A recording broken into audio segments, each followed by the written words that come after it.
señor congresista Raúl Guamán Coronado, congresista de la República, doctora Miluca Cano López, miembro, presidente de la Corte Superior de Justicia de Lima, doctor Rafael Sánchez Concha, miembro del Consejo Consultivo de la Presidencia de la Academia de la Magistratura, autoridades militares, civiles, amigos, miembro de la Academia de la Magistratura.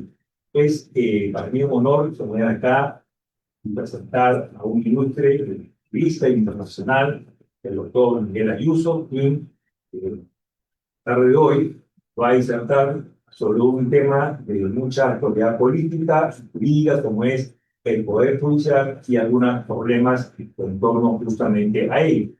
El doctor Ayuso, que ha dicho, es un académico, es doctor en la Universidad de Comilla, en Madrid, pero al mismo tiempo es profesor visitante en muchas universidades, acá en Perú, en el norte, en las universidades de Chile, en Colombia, en Chile, y dirige también a una maestría, que es, como hemos dicho, un conferencista internacional.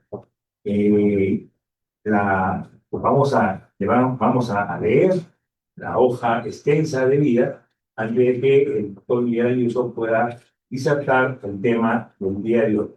Este espacio es un espacio propicio que hemos creído conveniente para todos los ciudadanos, abogados, porque como ustedes saben perfectamente, la Academia de la Magistratura tiene cursos que son programas nacionales, que están en la ley, que son el PROFA, los programas de capacitación y de ascenso, pero hemos pedido comenzar a dar estas charlas, estas conferencias internacionales, respecto al día abordando, por unos temas que son de actualidad. Y en este momento, este tema me parece bastante alto. Así que voy a dejar incluso la palabra al doctor Miguel Ayuso Torres para que pueda disertar el tema que nos convoca el día de hoy. Muchísimas gracias por su asistencia. Gracias.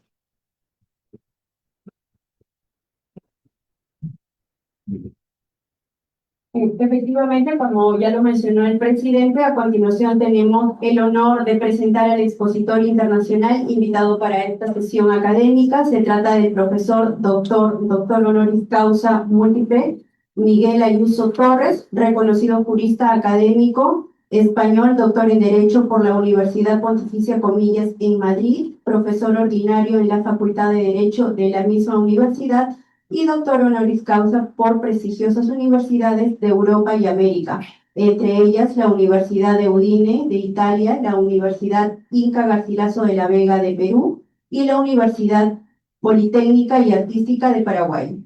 El doctor Ayuso ha dictado conferencias y cursos en más de un centenar de universidades en Europa y en América. Es presidente emérito de la Unión Internacional de Juristas Católicos de Roma. Dirige la revista Verbo, es autor de casi 40 libros y de más de 400 artículos especializados en filosofía jurídica, derecho público y filosofía política. Con nosotros esta tarde desarrollará la conferencia internacional titulada Poder Judicial, algunos problemas orgánicos y funcionales. Lo invitamos.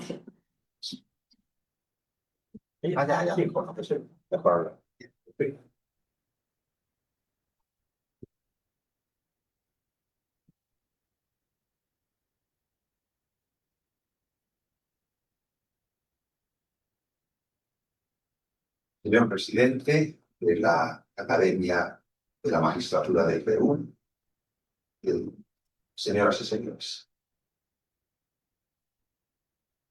Mi intervención, que pretendo desarrollar en un tiempo que no exceda los 40 minutos, que es el tiempo razonable de una exposición para un acto de esta naturaleza, al margen de que luego tengan lugar la dinámica que el señor presidente disponga respecto de sesión de preguntas o no sé cuáles son los hábitos de la Academia de la Magistratura, y he preferido no preguntarlo de tal manera que quede a disposición de las autoridades, pero se lo digo para que tengan la seguridad de que esta conferencia no va a ser eterna. Es decir, que sepan ustedes que si en este momento son las 5:20 de la tarde, pues en torno a las 6 estaremos terminando. Pese a que tengo muchas cosas que decir, que voy a procurar ordenar previamente lo que es el índice de mi exposición. La conferencia se titula "El Poder Judicial, algunos problemas orgánicos institucionales", de tal manera que voy a tener que abordar necesariamente cuestiones que tienen que ver con la organización del Poder Judicial. Pero cuando hablo de organización del Poder Judicial, hablo también, previamente, de si existe un órgano de gobierno del Poder Judicial. Yo no voy a hablar de la situación de Perú, naturalmente, pero tampoco voy a hablar de la situación de ningún país en concreto, sino que voy a abordar unos problemas que se viven de manera distinta en los distintos países, pero que de alguna manera tocan a todos los países. Cuando se habla de los problemas organizatorios del Poder Judicial, con carácter previo está, aparte de la organización de los tribunales, está la organización del órgano de gobierno. Si debe haber un órgano de gobierno, ¿cuál es la relación de este órgano de gobierno con el resto de los poderes del Estado? Este es un primer ámbito. El segundo ámbito es de naturaleza funcional y no tiene que ver con la organización de los tribunales, sino con la función jurisdiccional. ¿Y cuáles son los problemas que, en relación con la función jurisdiccional, se encuentran hoy en los tribunales de justicia?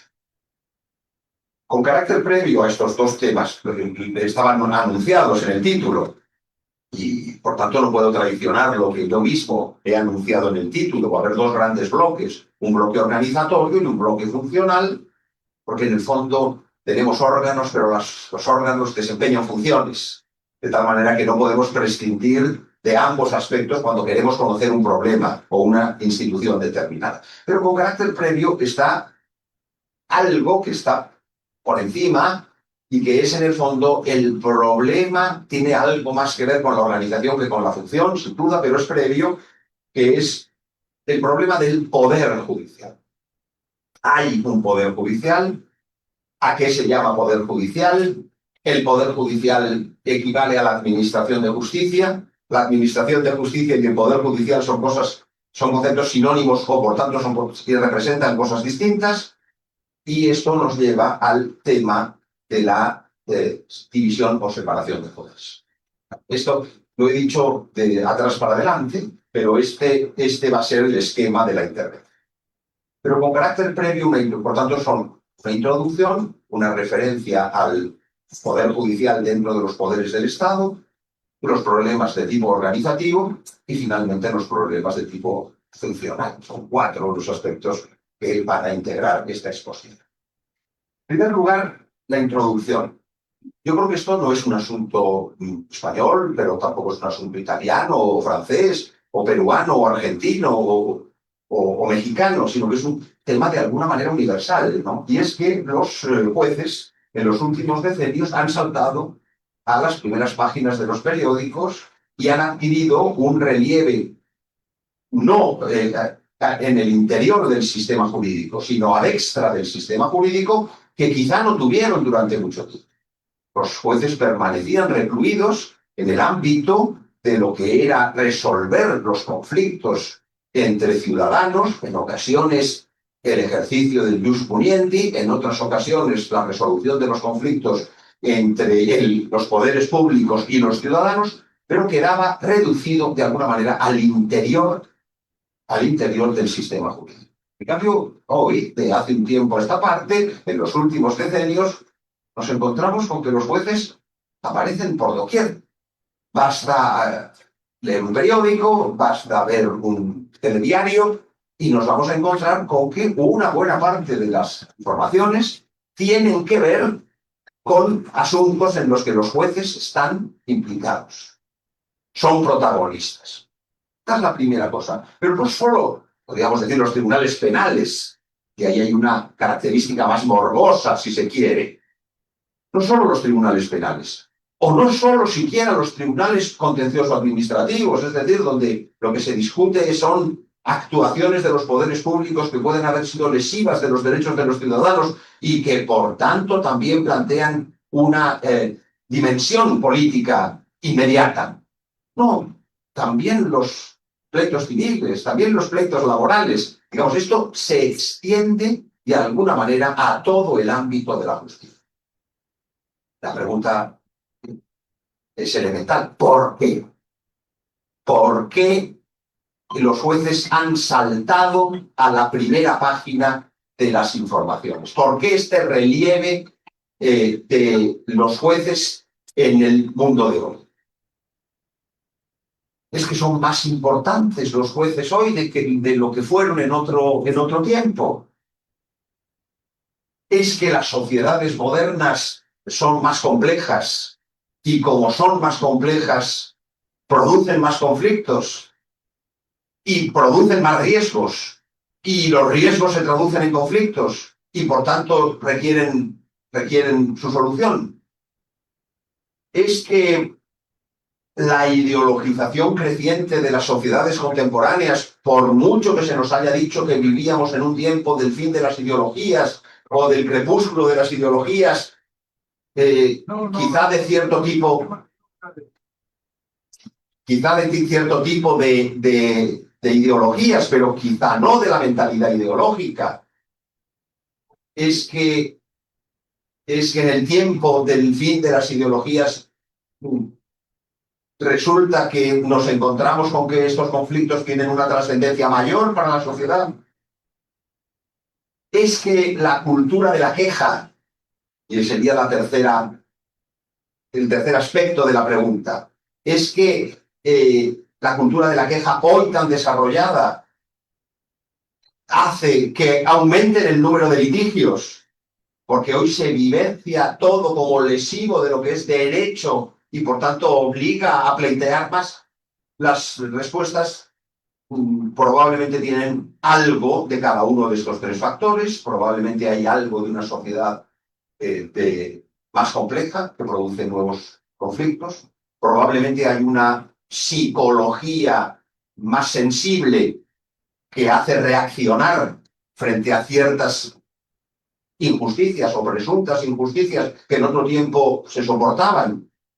Y es que también las ideologías que parecía que estaban en crisis, pero podían ser ideologías concretas, pero no la mentalidad ideológica. Nunca ha habido una mentalidad tan ideológica como en nuestra época, en la que todo está teñido de ideología, determinan que aumenten los conflictos, los litigios y, por tanto, que la presencia de los jueces sea más relevante.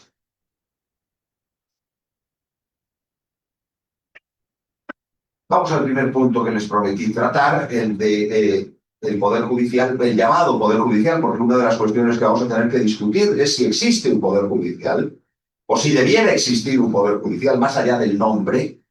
Es un tema que toca al nomen juris, toca al título, pero toca también a la naturaleza, a la sustancia de lo que está detrás de ese nombre.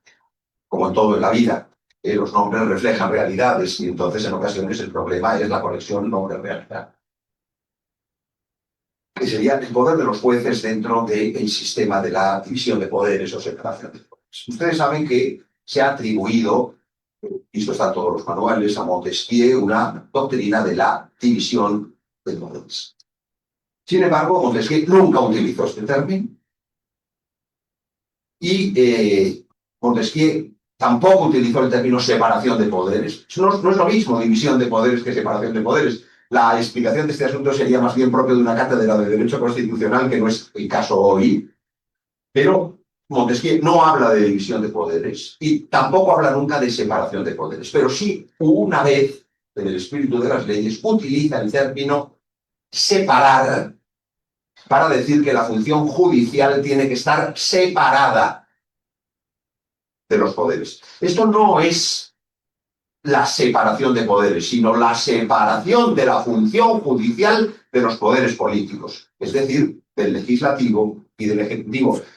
Pero esto no se suele explicar de esta manera. Cuando se nos explica lo que dice Montesquieu en el espíritu de las leyes, se nos viene a decir de una manera vulgarizada que defendía la división o separación de poderes, que repito, no es lo mismo, y que eso implicaba que había tres ramos y que cada uno de estos ramos se concretaba en unos órganos. No, esto no es lo que dice Montesquieu. Montesquieu, cuando utiliza la expresión separar la función judicial del resto de los poderes, lo utiliza en un sentido puramente negativo y ajeno a los otros dos poderes. Montesquieu lo que pretendía es que no se confundieran el legislativo y el ejecutivo.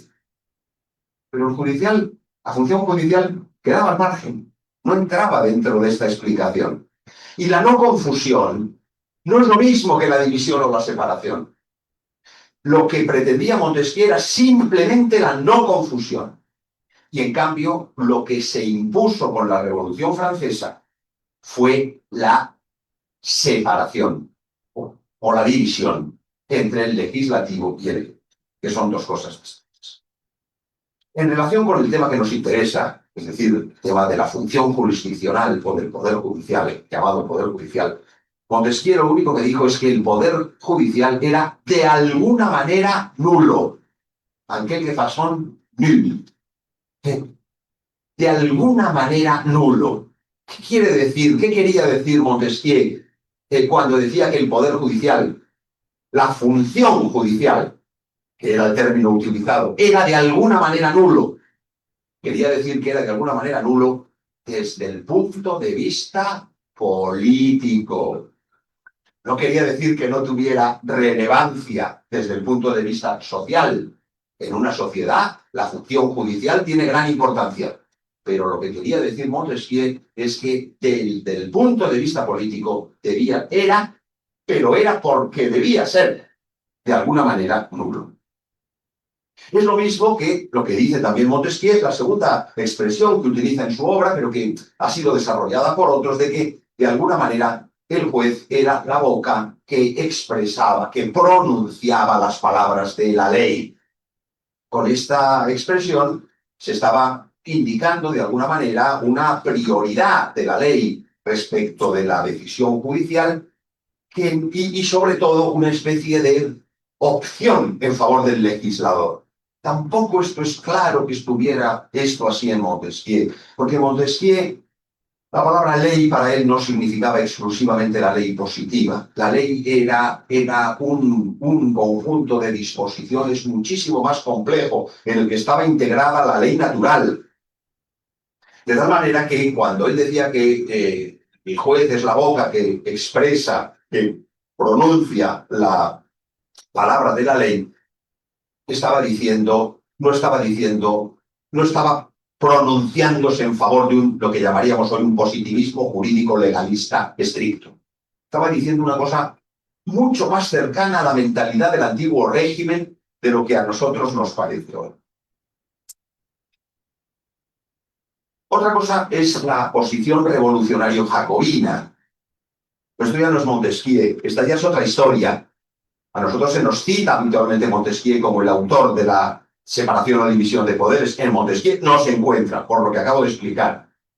Otra cosa distinta es la posición revolucionaria jacobina. Porque allí sí que se entendía que la soberanía nacional tenía y radicaba en la soberanía del Parlamento. Entonces, a partir de la reducción de la soberanía nacional en soberanía parlamentaria, se producía indiscutiblemente un sometimiento total de los jueces al Parlamento y al legislador. Ahora bien, distinguir en qué y cómo es muy delicado. Y permítanme que me refiera a algún punto. La Revolución Francesa miró con recelo a los jueces. Esto hoy quizá no lo entendemos, pero requiere un estudio histórico. Aquí tenemos al doctor Sánchez Concha, gran historiador. Hay algunos elementos en los que se puede advertir indicios de cómo los revolucionarios miraban con recelo a los jueces. Veían a los jueces elementos retardatarios, elementos ligados al antiguo régimen, que el nuevo régimen liberal quería arrumbar, quería dejar de lado. Por ejemplo, la casación.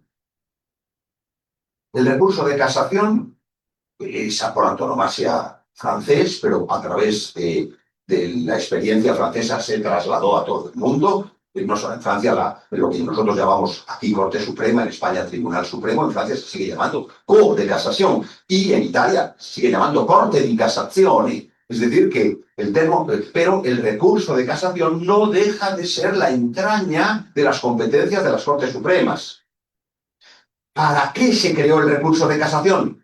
Para obligar a los jueces a que no se desviaran un milímetro de la ley. Era desconfianza hacia los jueces. Ese es el origen de la casación. Las Cortes Supremas se inventan porque se desconfía de los jueces. Claro, esto tiene muchas vertientes que yo no puedo desarrollar aquí, pero que en los países donde la influencia política en la selección sobre todo de las altas cortes, de los altos tribunales, sigue siendo muy presente, esto no se dice, pero sigue estando latente. ¿Cómo disciplinar a esos sujetos revoltosos que no podemos controlar del todo, que son los jueces? Pues a través de las Cortes Supremas y de los recursos de casación. Pero hay un segundo punto, que es la prohibición de la interpretación. Los revolucionarios franceses prohibieron la interpretación. Los jueces no podían interpretar, tenían que aplicar mecánicamente las leyes.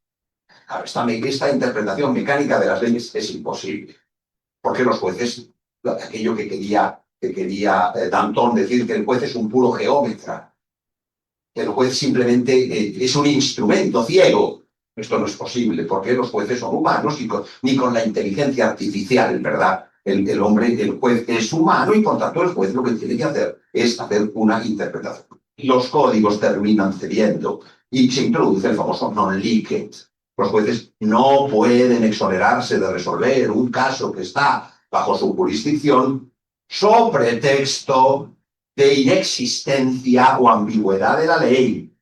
Están obligados a responder. Y para responder tienen que utilizar el sistema de fuentes y, por tanto, si no encuentran una ley, pues tendrán que buscar un principio, digamos, el tipo de razonamiento. Pero que los revolucionarios franceses intentaron que los jueces no interpretaran y que estuvieran condenados a ser geómetras, es decir, aplicadores ciegos de las leyes. Esto está en los orígenes de la justicia contemporánea. Luego ha tenido sus transformaciones. El tercer punto era también el de la elección de los jueces. Es otro gran tema, naturalmente. La elección de los jueces, los revolucionarios quisieron que fuera elección popular. Y esta elección popular, como en los dos casos anteriores, ¿verdad? En los dos aspectos, la casación se crea para una cosa que luego en cambio va por otra vía. Y la casación se convierte simplemente en un instrumento de comparación. Y lo mismo pasa con la prohibición de la interpretación, que da lugar a que se introduzca el non-liquet. Y lo mismo pasa con la elección popular de los jueces. Se pretende que los jueces tengan que ser elegidos popularmente, pero eso no es posible con un derecho de una cierta tradición y elaboración dogmática, como era el derecho francés. No hay que olvidar que Napoleón, su código, que está ideologizado por instrucciones que él dio, pero el que lo elaboró fue Portalis. Y Portalis era un gran jurista que conocía la vieja tradición jurídica francesa. De tal manera que, claro, hay algunos defectos que son producto del racionalismo de la idea del código. Hay otros defectos que son productos de la ideología liberal de Napoleón que impuso a Portalis. Pero la mayor parte de los elementos del código de Napoleón, que luego se trasladaron a todos los códigos europeos y americanos, en buena medida son las viejas instituciones de la tradición jurídica pre-revolución. Y también aquí, claro, eso era relativamente complejo. Jueces elegidos popularmente no podían conocer ese acervo doctrinal y no estaban en condiciones de aplicarlo, de tal manera que Napoleón termina traicionando la doctrina revolucionaria y creando la magistratura como un gran muerto, le grand mort de la administración. Y claro que ahí es donde nace el Consejo de Estado y los consejeros de Estado, es donde nacen los embajadores de carreras, donde nace todo esto. Es en el fondo, aplicado a la magistratura, una cierta traición de lo que había sido la pretensión de los revolucionarios franceses. Bien, pero ¿y el gobierno de los jueces? y el gobierno de los jueces. En una interpretación simplista, como la de los revolucionarios, no era la de Montesquieu, repito. Naturalmente, si entendemos que había tres grandes poderes, que cada uno de estos tres grandes poderes desarrollaba una función, pero estaban adscritos a un órgano, debió haberse creado desde el principio un órgano de gobierno de los jueces. Igual que había un órgano de gobierno de la ejecución de la ley, lo que se llamó Consejo de Ministros, se llamó de distintas maneras, luego se terminó llamando gobierno en algunos sitios. Igual que había un órgano de gobierno de la legislación, bueno, el Parlamento tiene un órgano de gobierno, la presidencia, la mesa, se llama de distintas maneras según los distintos sistemas, ¿verdad? Y debería haber dado lugar a un órgano de gobierno del propio Poder Judicial, pero durante mucho tiempo no fue así. Durante mucho tiempo esta conclusión no se sacó y lo que se sacó fue una conclusión mucho más sencilla. Y de esto hay una cosa que se llama Ministerio de Justicia, ¿verdad? Que está en el seno del Poder Ejecutivo. Bueno, pues los jueces dependen del Ministerio de Justicia. Y esto fue así durante mucho tiempo. ¿Cuándo se abre la idea del autogobierno del Poder Judicial? Que aparentemente es restituir algo que debería haber sido así en la interpretación revolucionaria, fundamentalmente con el constitucionalismo racionalizado que comienza después de la Segunda Guerra Mundial y comienza en Europa. Porque el mundo americano es diferente, porque está la experiencia de los Estados Unidos de América, que conserva mucho más la idea de la elección popular, y una elección que cuando no es popular es corporativa, es de otra naturaleza, mientras que en el mundo europeo se había impuesto. Y claro, el mundo hispanoamericano es más complejo porque dependía de qué influencia era más intensa en un momento. Si miraban más hacia Estados Unidos, pues iban hacia sistemas de o elección popular o elección compleja corporativa. Si miraban más hacia Francia, pues iban más a los grandes cuerpos de la administración y su estructura de autogobierno. Entonces, después de la Segunda Guerra Mundial, la constitución clave para esto, y esto es lo que hay que estudiar cuando se estudia la idea de los consejos de la magistratura, o que es el origen de la Junta Nacional de Justicia del Perú actual, desde la constitución última. Cuando nosotros examinamos esto, tenemos que ir a la constitución italiana de 1947. La constitución italiana del 47 es la que crea esta institución.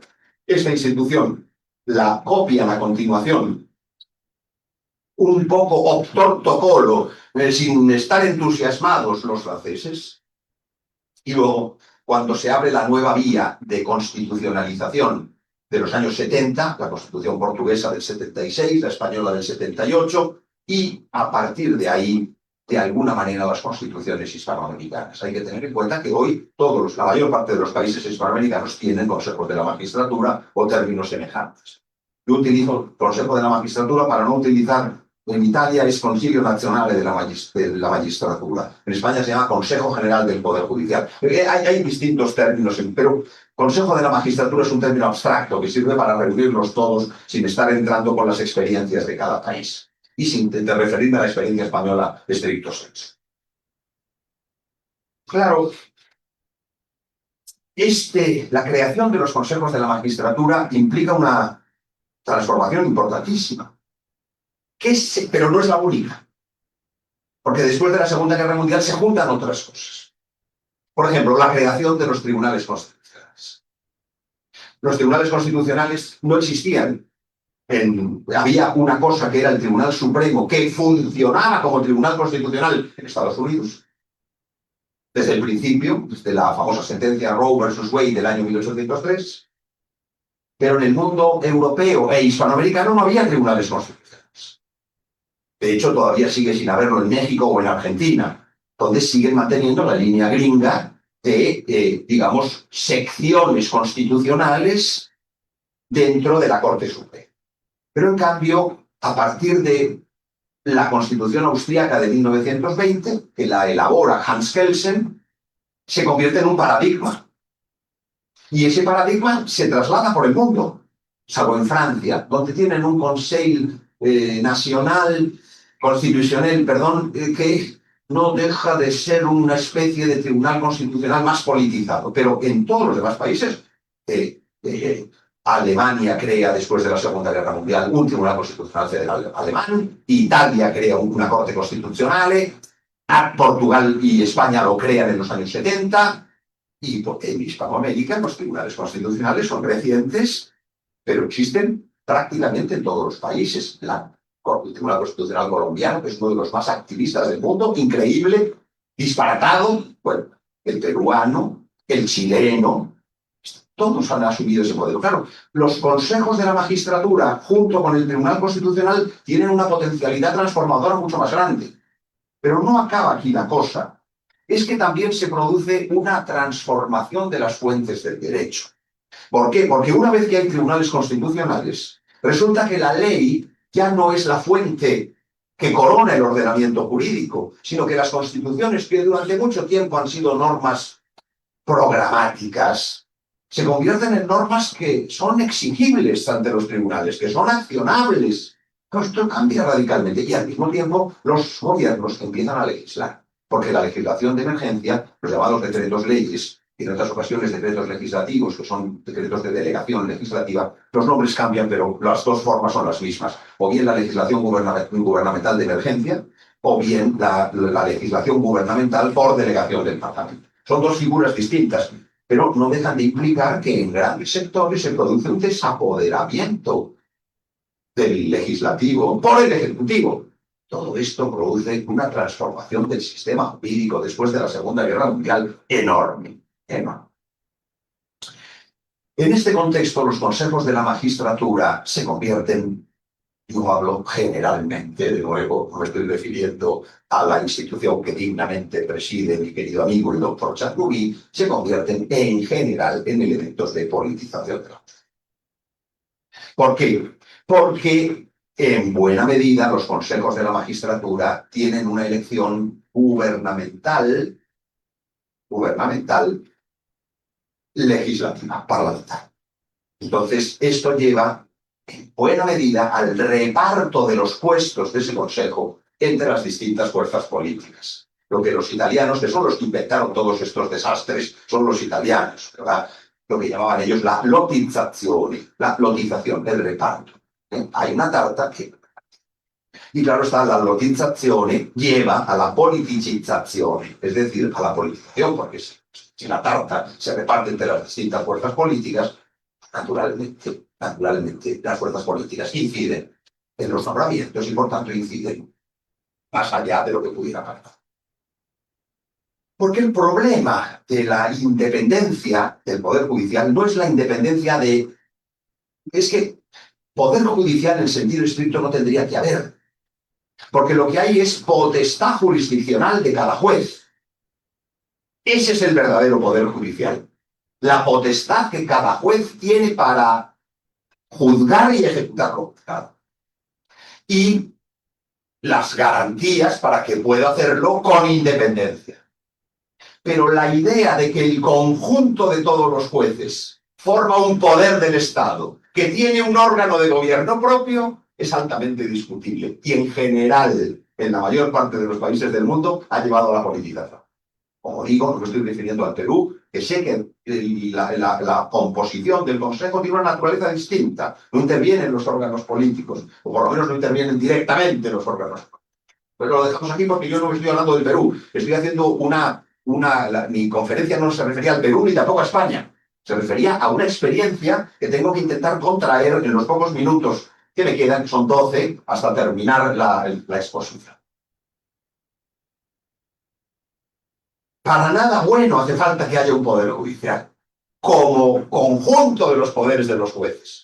Lo que tiene que garantizarse es la independencia de cada juez en el ejercicio de la potestad jurisdiccional. Y esa es la clave. Y eso es lo que, en general, en el mundo, habría que luchar. Ya digo, al margen del Perú y de la institución concreta del Perú. Y este es el gran problema del derecho constitucional y del derecho judicial contemporáneo.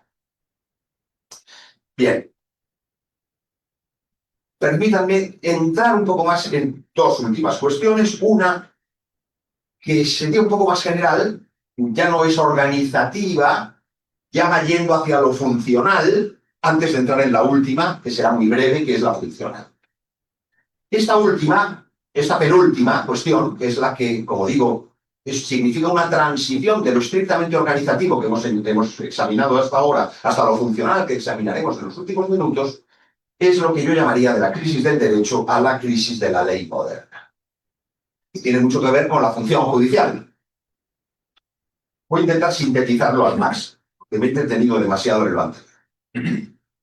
Miren, la clave del derecho es la cosa justa. Está en el libro quinto de la Ética Nicómaco, Todicaion, está en Ulpiano, ut eleganter celsus definit iuses ars bonietequi, está en Santo Tomás de Aquino, el objectum justitiae o la ipsa res justa es la...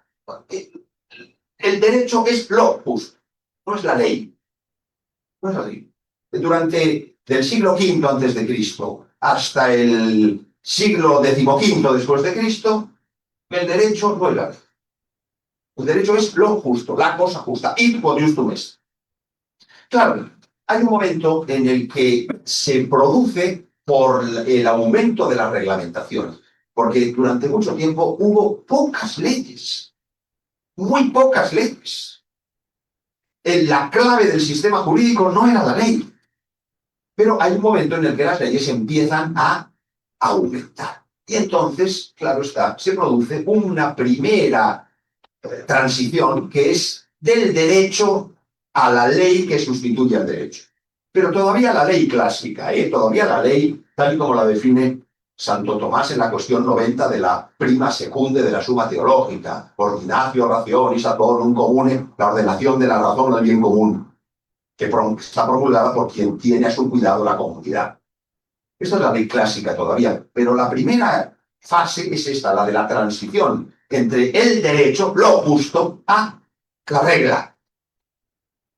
La regla que ha hecho otra cosa. Los clásicos habían considerado como mucho, es el caso de Francisco de Vitoria, por ejemplo, que la ley podía ser el derecho cuando el hecho del tipo coincidía con el hecho del caso. Si el hecho del tipo y el hecho del caso no coincidían, la ley no era el derecho y había que acudir a la equidad. Pero hay una segunda fase, que es la crisis de la ley clásica sustituida por la ley moderna. Ahí ya no es la ley como una cierta ordenación del bien común, ahí es la ley como expresión de la voluntad general. Es decir, lo que dicen los que mandan. Porque la voluntad general es sabido lo que es. La voluntad general no existe. Es abstracción de Rousseau, es una broma.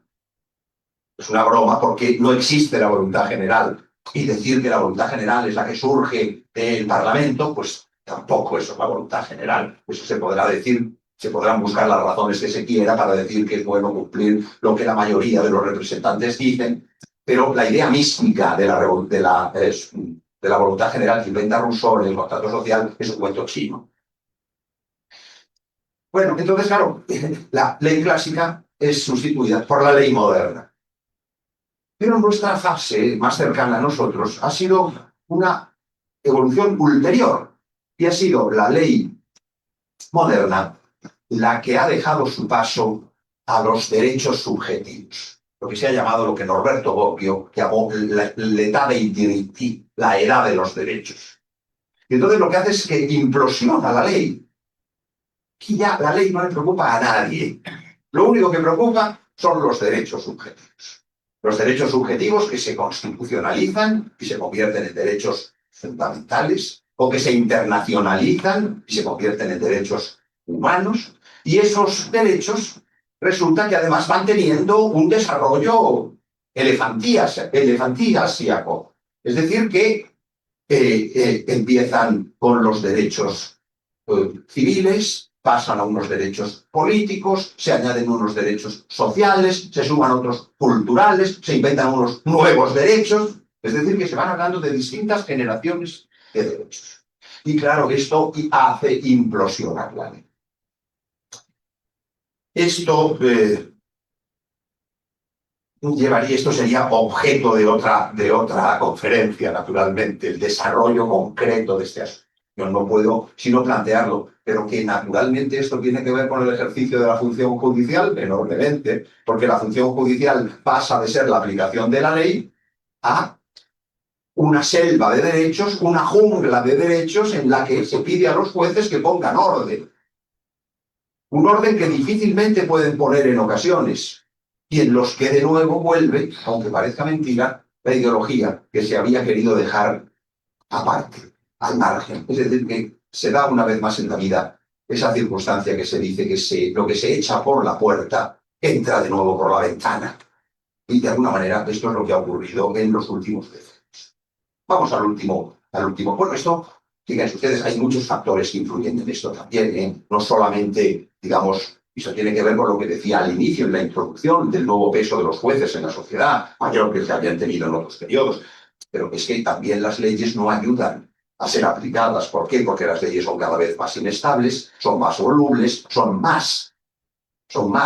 Miren, en España hay una recopilación privada, hacía una editorial muy famosa llamada Aranzadi, en Pamplona, y que en el año 1939 el Aranzadi, la recopilación de legislación, era un volumen de 300 páginas. Cuando dejó de imprimirse, porque ahora todo está online, naturalmente, pero cuando dejó de imprimirse a fines del siglo XX, ya eran 7 volúmenes de 2000 páginas cada uno de ellos. Es decir, que la producción normativa, y estaban las leyes estatales, las leyes regionales de las comunidades autónomas, la legislación europea, los tratados internacionales que tienen aplicación.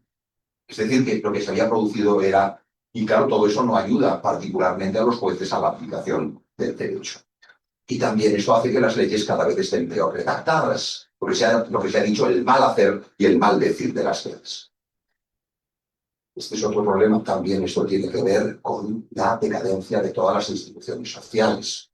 Alguien decía, no, claro, es que hoy los parlamentarios, con perdón, no son lo que eran en otro tiempo. Y entonces, claro, los parlamentarios, pues claro, cuando elaboran unas leyes, pues... Pero también no son solamente culpa de los parlamentarios individualmente considerados, es digamos, quién hacía los borradores, quién hacía los proyectos de ley. Digamos, había unos órganos técnicos de apoyo formados por juristas especialistas, y cada vez los hay menos. Pero esto es en todo el mundo, se ha producido un descenso en todos los órdenes, también entre los historiadores. Me decía Rafael Sánchez Concha, mientras esperábamos para esta charla, los profesores que él tuvo. Y ahora no los veo, porque no veo profesores de ese tipo. Yo creo que eso nos pasa un poco. Último, quedan 3 minutos. En cuanto a la función judicial, claro está, hay 2 grandes cuestiones, o 3 que habría que tratar. La tercera no puedo, porque sería en el fondo el problema del activismo judicial, pero eso es objeto de una conferencia autónoma. ¿Qué significa el activismo judicial y el constructivismo que está detrás del activismo? Es decir, los jueces que son los que construyen el ordenamiento jurídico a través de sus opciones. Esto en las altas cortes es evidente, pero a veces también lo es en jueces de instancias inferiores. Y claro está, esto implica una destrucción de lo que es propiamente la función judicial. La función judicial tiene 2 aspectos claramente diferenciados. Desde Roma, porque en Roma, no olviden ustedes que había 2 dimensiones. Estaba la dimensión de autoritas, de autoridad del juez. El juez era un sujeto privado. Y la de potestas, que era el pretor. El pretor era el que, con su poder, digamos, ejecutaba, desarrollaba, hacía posibles las decisiones de los jueces. Aquí hay 2 cosas distintas. La jurisdictio, que es la propia de la potestad, y la judicatio, que es la propia del juez. Entonces, claro, lo propio de los jueces es la autoridad, no la potestad. Pero en nuestros días, claro, los jueces fueron atribuidos de una potestad que se sumaba a su autoridad. La suma de la potestad a la autoridad diluye la autoridad. Y al final son los aspectos de potestad, que son aspectos ligados a la voluntad y no a la inteligencia, los que quedan cada vez más palmados. Si me permiten en el último minuto una referencia estricta al tema en qué se concreta la función judicial, yo les diría que se han utilizado distintos términos. Por ejemplo, aplicación.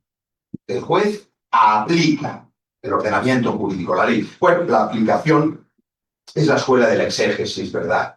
Se trata exclusivamente de una interpretación elemental. Prohibido entrar con perros. Famoso cuento de un titiritero en una estación ferroviaria de Polonia. Prohibido entrar con perros. Y va un titiritero que quiere entrar con un oso. ¿Puede entrar con un oso o no puede entrar con un oso? Bueno, Claro está, la interpretación literal diría con el oso puede, con un perro no. Pero vamos a ver, el oso probablemente, la razón por la que no puede entrar con un perro será mucho más con un oso. Y si además es un perrito de esos que llevan las señoras ahora, perfectamente acicalado en su mano, pues probablemente la aplicación pertenece a ese universo. La elaboración, que es un segundo término que se utiliza, pertenece a un universo distinto. Es el universo del positivismo savant, del positivismo intelectual, del positivismo más refinado, de un positivismo que introduce otras instancias que no son tan burdas como la de una interpretación de ese tipo. En tercer lugar, la adjudicación. La adjudicación este es un término típicamente de Dworkin y por tanto pertenece a una escuela ideológica gringa. En cuarto lugar, la creación. Hay quien piensa que los jueces crean el derecho. Esta es la escuela libre del derecho. O, en ciertos niveles, ciertos tipos de jurisprudencia de los estados. En realidad, la función del juez no es ni aplicar, ni elaborar, ni adjudicar, ni crear el derecho, sino determinarlo. Y la determinación del derecho implica tener en cuenta la naturaleza de las cosas y el conjunto de fuentes para determinar lo justo en acto, en cada caso concreto. Bueno, estamos en la hora que les había prometido que terminaría y yo cumplo mis promesas. De tal manera que han visto ustedes cómo, perdónenme, este minuto más para hacer recapitulación de todo. Hemos visto cómo hoy los jueces tienen un papel que se ha visto reforzado. Hemos visto cómo hay una serie de problemas históricos en la interpretación de qué es poder judicial y qué es separación de poderes. Hemos visto que desde el punto de vista de la organización del llamado poder judicial, el problema principal viene determinado por la naturaleza y operatividad de los consejos de la magistratura. Hemos visto cómo se produce una transformación desde el derecho a los derechos, pasando por la ley clásica y la ley moderna. Y hemos visto, finalmente, qué es la función judicial y cuáles son los problemas que de alguna manera tiene planteada la magistratura a la hora de aplicar el derecho y de determinar en acto lo que es justo. Muy amables, muchas gracias.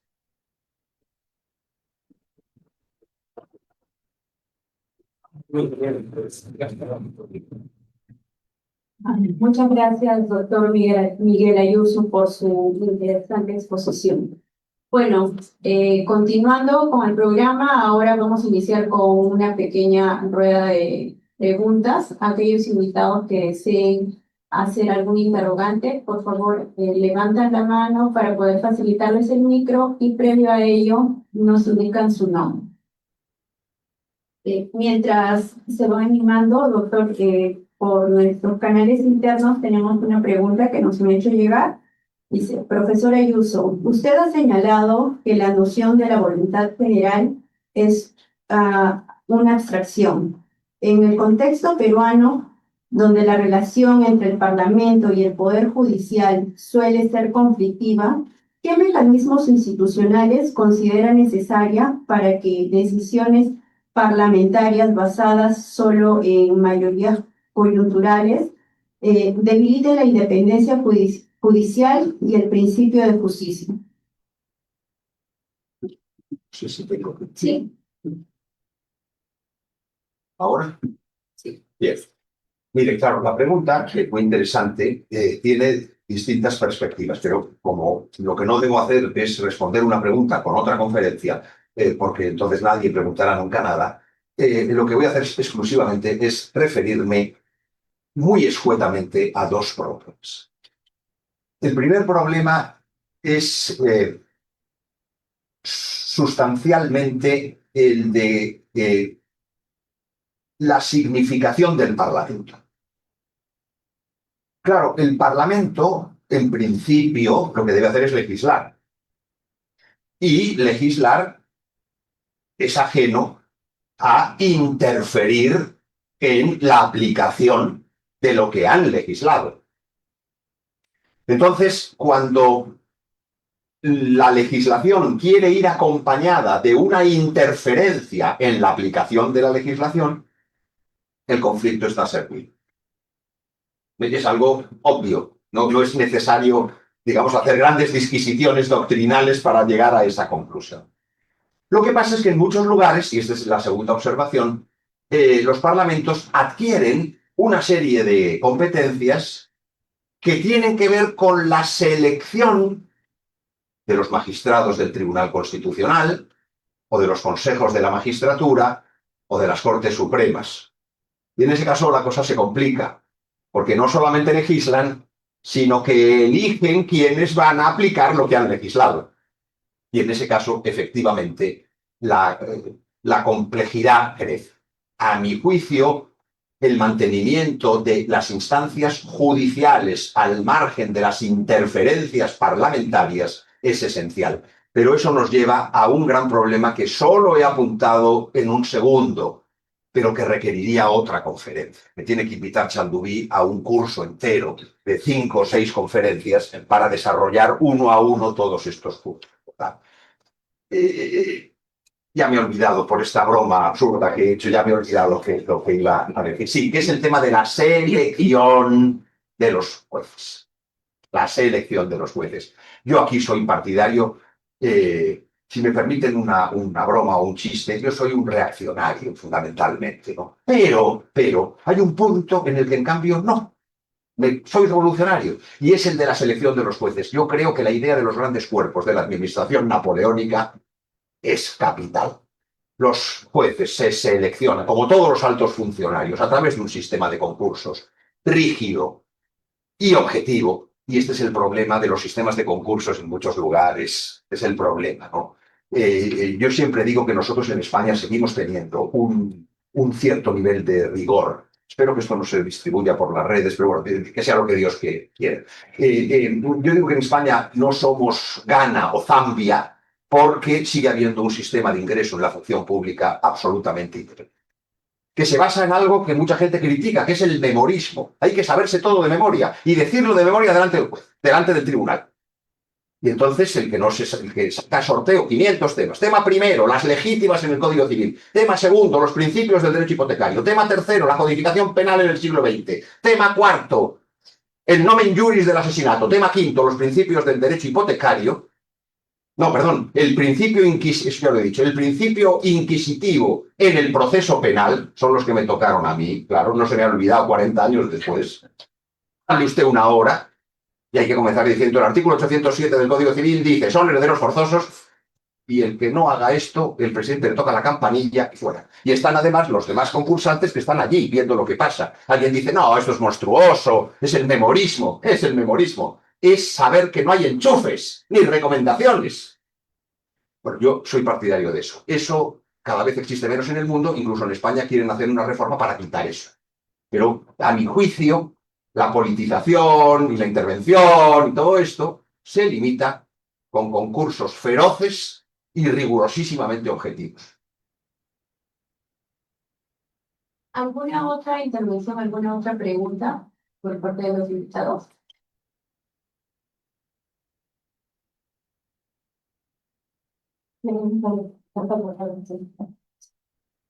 Muchas gracias. Con todo respeto al expositor brillante, yo quisiera preguntarle, después de esa exposición que hacen de los temas que les tocan de la pelota, entiendo que debe haber gente brillante que contesta todos los temas, entonces queda como un empate. Entonces, ¿cómo ustedes seleccionan luego ese empate? Porque entiendo que, por ejemplo, si alguien contestó todas las preguntas y luego igual, ¿no? Entonces ahí hay como que un empate. Me pregunto eso, quisiera saber. No lo tengo claro. El empate es muy complejo, porque por lo siguiente. Primero, firman ese concurso a veces miles de candidatos, pero por lo menos cientos de candidatos. Entonces, el tribunal escucha, muchos se retiran, sacan las bolas y dicen, pues con la venia del tribunal me retiro porque no estoy en condiciones. Otros empiezan, pero no pueden terminar y les sacan. Otros empiezan, pero empiezan de una manera que se sabe que no van a acabar. Entonces, claro, es que eso hay que hablar 12 minutos de cada tema y hay que hacerlo de una manera rigurosa y cada miembro de la comisión puntúa a cada uno de los concursantes.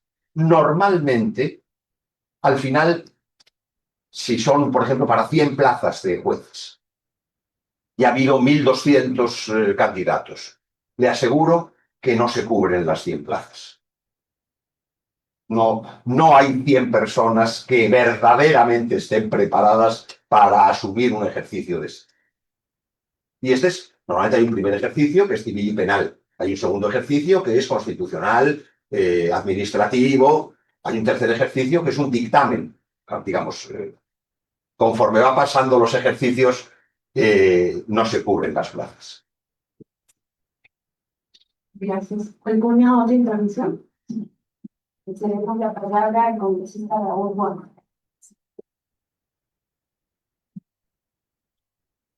Muchas gracias. Tengan ustedes muy buenas tardes. Permítanme, en primer lugar, felicitar al doctor Miguel Ayuso por excelente conferencia.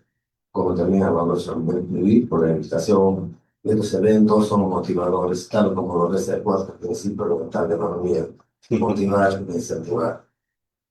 Empezaré dando el concepto de qué es justicia en nuestro país. La justicia es un ideal y no siempre se nos mide con el mismo rasero de la ley. Y muchas veces la interpretación de la ley se da de diferentes modos: literal, exegético, gramatical, psicológico, hasta histórico, hasta hereditario. ¿Por qué sería, en todo caso, no siempre se nos mide con el mismo rasero de la ley? Tanto tienes, totales. En ese sentido, recuerdo que usted puso la independencia de los que administran justicia, tanto los que persiguen, ¿no?, el delito, el Ministerio Público y el Comité de Justicia en el caso de los señores jueces. Ese es mi error. Gracias. Bueno, querido señor congresista, punto de partida. La vida es dura. No me lo va a negar. De tal manera que existen grandes dificultades que se desenvuelven en todos los órdenes de la vida. Pero allí donde existe un sistema judicial bien organizado y en el que los jueces tienen una protección para que puedan ejercer sus competencias de manera autónoma, esos riesgos se disminuyen. Que en algunos jueces pueda influir el tanto tienes, porque el que tiene delante es muy poderoso, es indiscutible. Pero en general, los jueces, a lo largo de una carrera independiente, desde los escalones más bajos hasta llegar a las más altas cimas, van teniendo un entrenamiento en ello. Y en general, yo no digo que no pueda haber casos de personas de jueces que se dejen influir. Yo me inclino que no es tanto eso. Por lo menos en España, el problema no es tanto el de que los jueces se dejen influir por la potencia de las personas que intervienen en el pleito. Yo creo que en ocasiones el problema es otro. En ocasiones el problema es estar en condiciones de tomar una decisión que pueda superar algunos elementos que parecen sencillos, pero que a veces no son tan sencillos.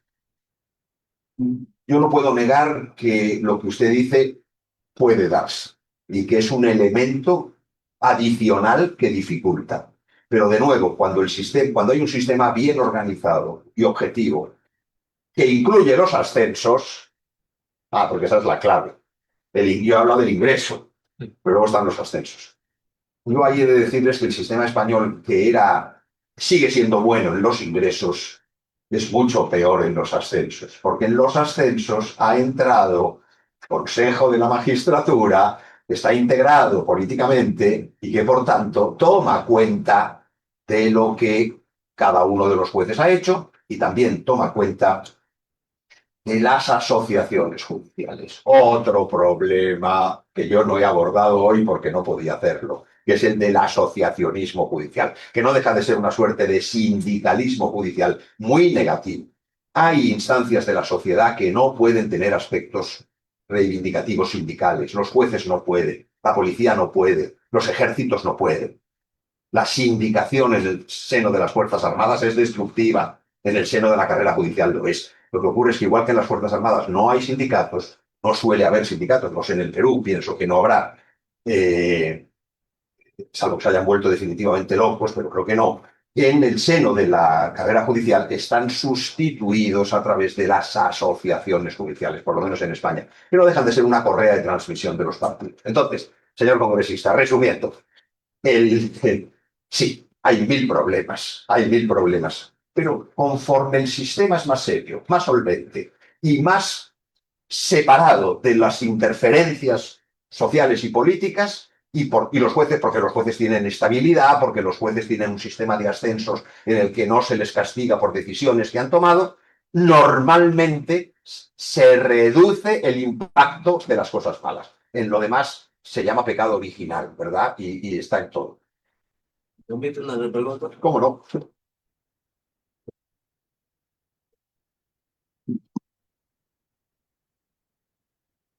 Muchas gracias, doctor.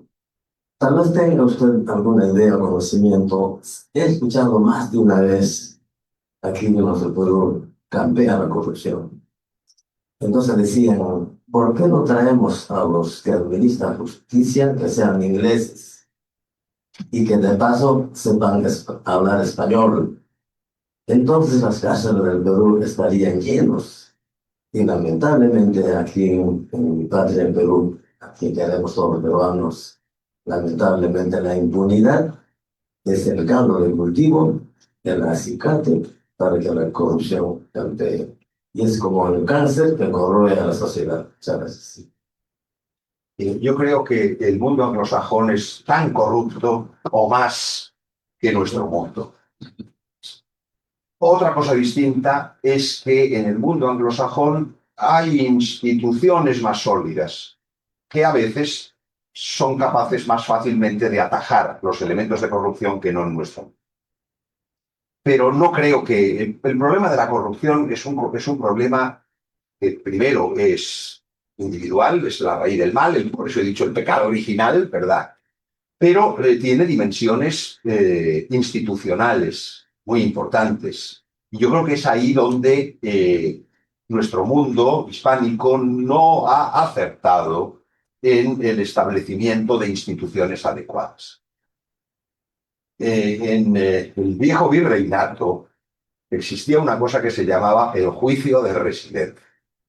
Todo funcionario que tras haber servido, no solo en Indias, también en Aragón o en Nápoles, es decir, tras haber servido en un reino distinto del que era suyo como funcionario, tenía que rendir cuentas de lo que tenía antes, de lo que tenía después y de cómo había obtenido lo que tenía después, si era más de lo que tenía antes, que en ocasiones era menos de lo que tenía antes, porque se trataba de una administración muy espartana, en la que en ocasiones se volvía con menos de lo que se tenía, y cuando se tenía más, había que dar cuenta de dónde procedía. Entonces, ese tipo de instituciones, por ejemplo, como el juicio de residencia, desapareció.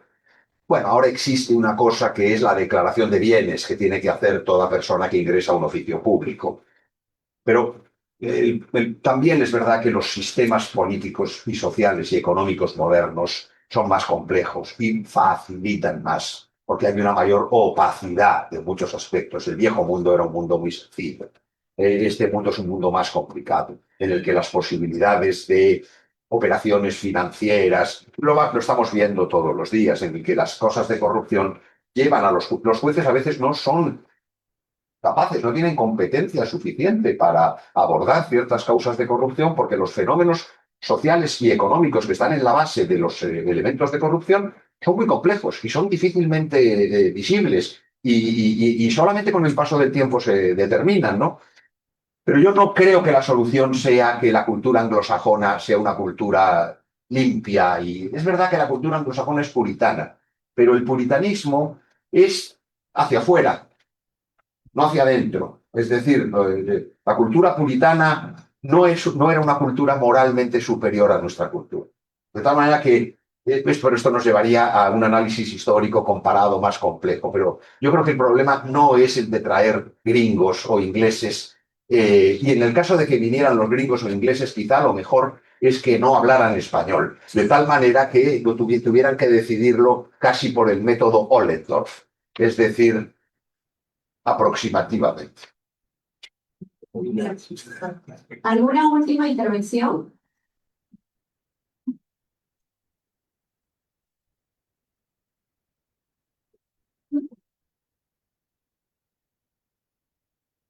Doctor, buenas tardes con todos. Bueno, en primer lugar, felicitar su ponencia. Yo quería pedirle una opinión con base a precisamente lo que usted mencionaba.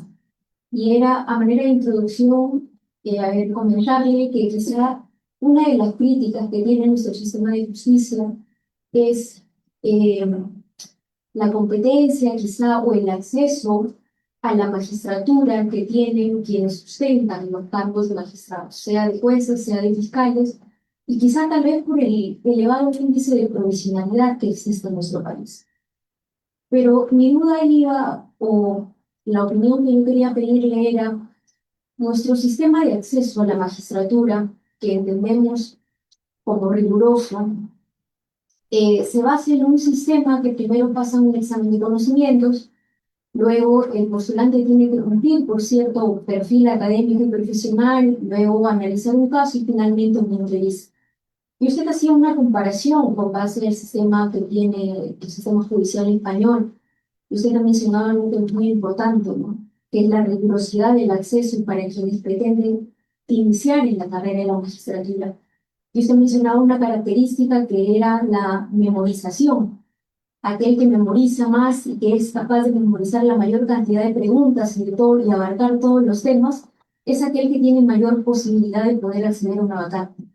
Entonces, con esta mención del sistema de acceso a la magistratura que nosotros tenemos, ¿de qué forma se podría diferenciar con el que usted ha mencionado en España, en el sentido de decir, eh, esta meritocracia que nosotros entendemos, cómo podría ser igual o mejor, o de qué forma se diferencia con el moralismo riguroso que ustedes entienden en el sistema judicial español? Muchísimas gracias por su amable pregunta. Es una pregunta que desgraciadamente no puedo contestar porque requeriría que yo tuviera un conocimiento más profundo del modelo que rige en el Perú. Porque aparentemente el modelo que rige en el Perú evidentemente es un modelo que garantizaría la objetividad del ingreso. Lo que pasa es que con un sistema en el que se evalúan méritos académicos y se tienen en cuenta perfiles profesionales, la discrecionalidad es mucho más amplia. No digo que la arbitrariedad sea más amplia, pero la discrecionalidad, por lo menos, vamos a ser discretos en la respuesta, que no hay preguntas impertinentes, sino respuestas inoportunas. Esa rigurosidad no sé hasta qué punto se va. Porque por la experiencia española, yo sé que en los concursos que no están sujetos a ese sistema tan duro, como son los concursos universitarios, que eran los más duros hace 50 años, pero que ahora se basan simplemente en cómputos de méritos. Bueno, la arbitrariedad que yo veo en los concursos universitarios es total, lo cual me lleva a pensar que si ese modelo se extendiera al resto de los cuerpos de la administración, el nivel de arbitrariedad crece. Pero esta es una opción, mi opción es una opción, como digo, minoritaria. En España se sigue manteniendo este sistema de ingreso.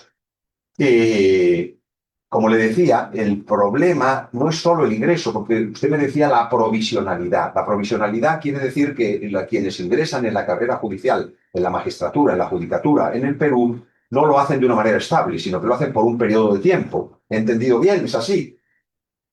Claro, si esto es así, efectivamente la provisionalidad es un enemigo también de la independencia. Porque conforme uno está en una posición provisional, menos independiente puede ser. Cuando uno tiene una posición estable, pues sabe que solamente puede ser sacado de la carrera judicial por la comisión de un delito o de una falta grave de tipo disciplinario que lleve consigo su suspensión.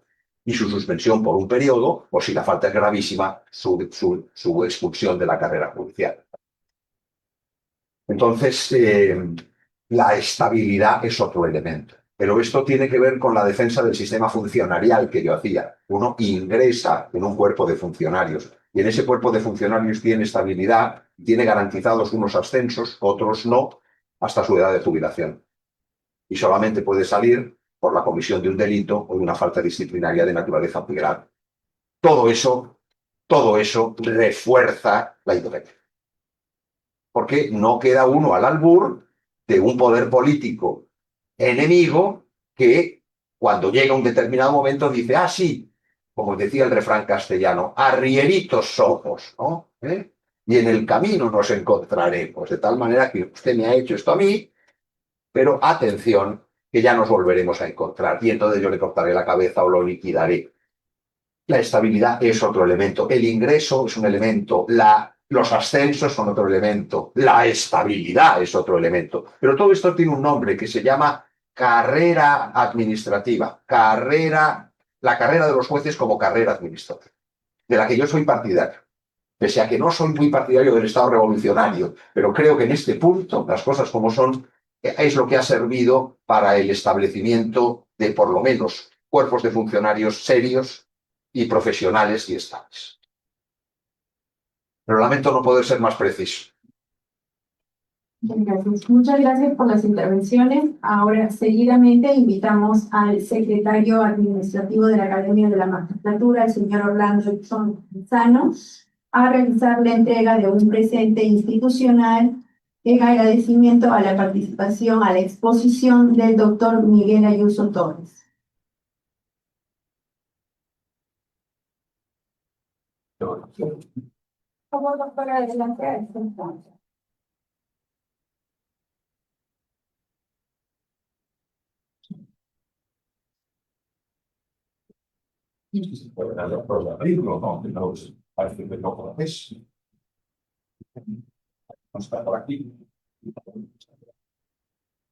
Ah, ustedes quieren que pague sobre el peso del demostrador de Iberia.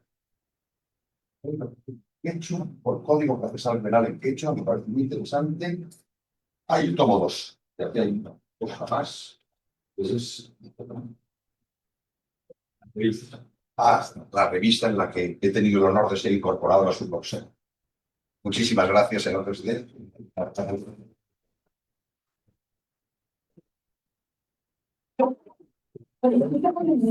Como acto final, invitamos al presidente del Consejo Directivo de la ARMAC, el doctor Víctor Hugo Chamudí, para la entrega de un diploma de reconocimiento por la brillante exposición del doctor Miguel Ayuso. Yo el diploma, la participación, nuestra referencia. Muchas felicidades, muchas gracias.